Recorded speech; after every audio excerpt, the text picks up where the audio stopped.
Hey everybody, this is Captain Kyle and I'm here with Shattered Glass Starscream. It's your old buddy, Starscream.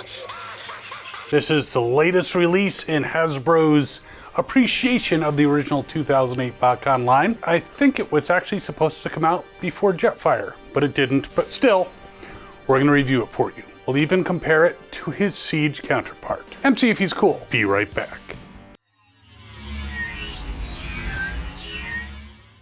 Now the packaging on these Shattered Glass figures is pretty cool, and Starscream is definitely no exception to that rule. Very cool package. One thing I learned, a little late, is open it from the bottom. Makes it a lot easier. So let's get Starscream out of his plastic prison so he can be a genius. We'll ditch the box and the packaging.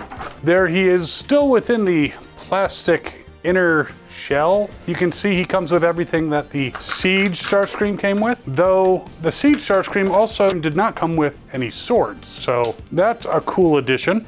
A few moments later. So I'm gonna put on the arm guns, and there's the figure. Now the sword, which does not come with the Siege version, is likely an homage to the sword blade that the Shattered Glass Starscream had, because he was based on the Cybertron Starscream mold. And he had the cyber keys that activated his stuff, including ejecting swords. Now this sword, you can attach it together, so Starscream can use a single blade to slash apart his foes, or he can split it in two and be much more Crouching Tiger, Hidden Dragon, slashing all over the place, or Teenage Mutant Ninja Turtle. Now I'm gonna go through this figure as I would any other, but pretty quickly, because if you have the Siege version, you're pretty familiar with the posability. He can do a full Jean-Claude Van Damme. His legs go forward and back. He bends at the knees. His feet have a little wiggle to them so that when you pose him, his feet can be planted firmly. Though with this design, the Siege design, he kind of has high heels. I'm not gonna judge Starscream's lifestyle choices.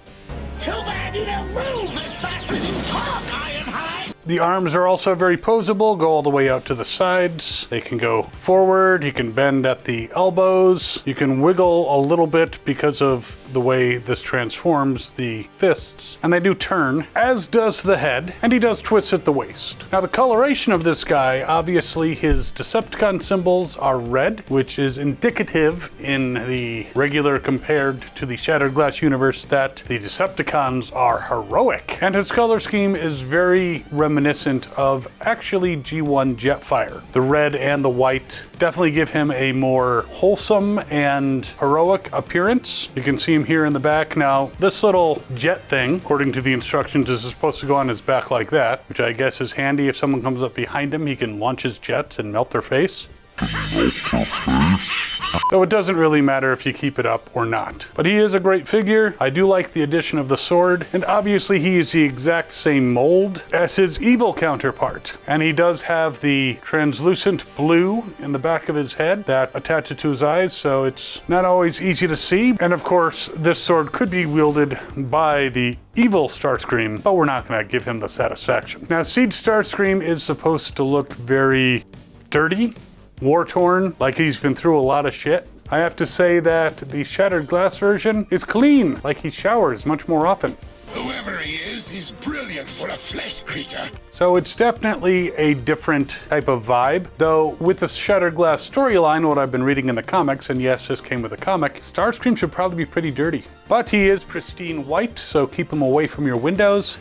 Not that pristine. Don't want him yellowing. And he's got some nice detailing with the black for the chest engines, blue cockpit instead of the standard orange, and nice paint applications. Doesn't have the modeled look of a lot of the other Siege Transformers, but overall a very cool looking figure. Definitely reminiscent of the one that was released back in 2008. Yes, I know I'm wearing a 2007 Botcon shirt.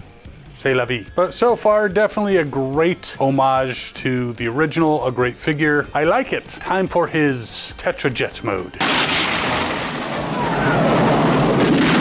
So there he is in his jet mode, his Tetrajet mode, whatever you want to call it. And with his coloration, he looks even more like a Battlestar Galactica Viper fighter. Now, I'm sure I'm not the first, and I won't be the last, to explain how close these guys look to actual Vipers from Battlestar Galactica.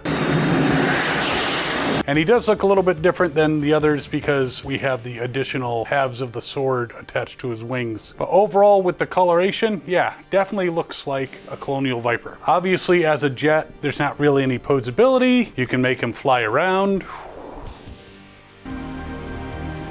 But he's very solid. Next to the original Starscream, again in, well, original Siege Starscream, again in jet mode, you can definitely see how much cleaner and how much brighter the Shattered Glass Starscream is. One slight thing I'm noticing is the jets don't seem to clip exactly into place. I'm having a little bit of trouble getting them in there. It could be because this mold has been used so many times, which I'm not complaining. I actually love this mold, and having a ton of these Seeker jets is a great thing. But at least mine, they're slightly off. It's hard to push that part all the way so it's seated as flush as the original. But still, overall, that's a very minor thing, and I'm really liking this new version of Starscream. And again, I could just, you know, put him with Adama and Apollo and Starbuck, and he could fight Cylons, who would be fine.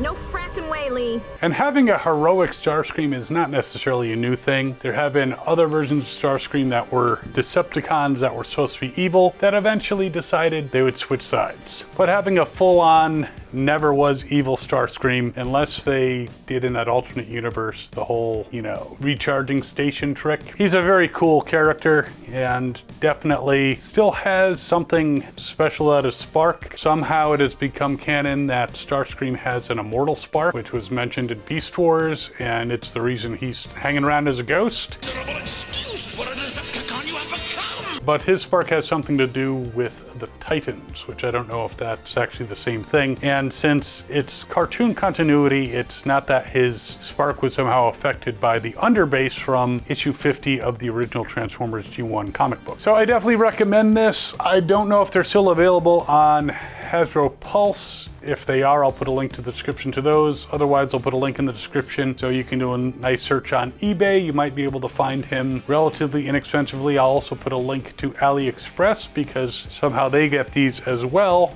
and might be a little cheaper than some of the sellers on eBay. Overall, my verdict on this guy is he's very cool. If you like him, then please let me know in the comments. If you don't, let me know your objections. And if you like this video, definitely give us a big thumbs up. And while you're waiting for this genius Starscream to fly into your collection, while we got other videos, down there's a subscribe button. You can do all kinds of YouTube stuff. Liking would be really appreciated. You can even share. And again, we love comments. We'll see you next time, and as always, have fun and good hunting.